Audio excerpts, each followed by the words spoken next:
Hello again, and welcome to this afternoon's talk. It's good to be with you. Not such a bright and warm day in Fredericton, at least. A little bit of snow, nothing significant. During the Second World War in Britain, all church bells were silenced for the duration. The only time they were to be rung was if there was an invasion. Then this method was to spread the alert across the country.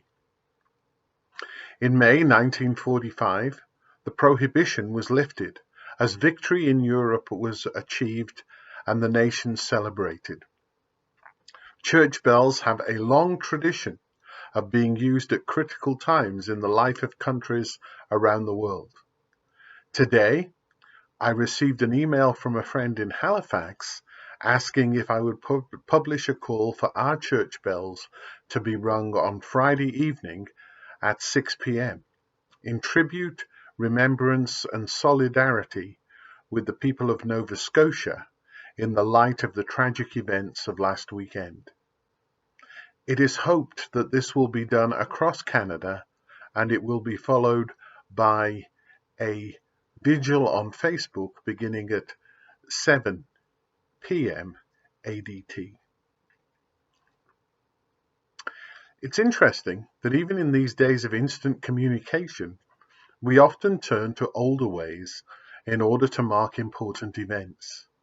It's my hope that bells will be rung in many of our churches. As has been said, it's important that we as Canadians show our support for Nova Scotia. As part of my preparations for a sermon, I've been asked to preach remotely for the parish of St. Andrews on Sunday. I've been reflecting on the passage where Jesus says that he is the Good Shepherd. In it are words which speak of the tremendous intimacy between Jesus, the Good Shepherd, and his sheep. He tells his hearers that the relationship is the same as his with his Father, one of closeness and indivisibility. It's hard to imagine that the Creator of the universe loves us that much. It's a closeness which cannot be broken. As the 23rd Psalm reminds us, it is also a place of comfort. My rod and my staff will comfort you.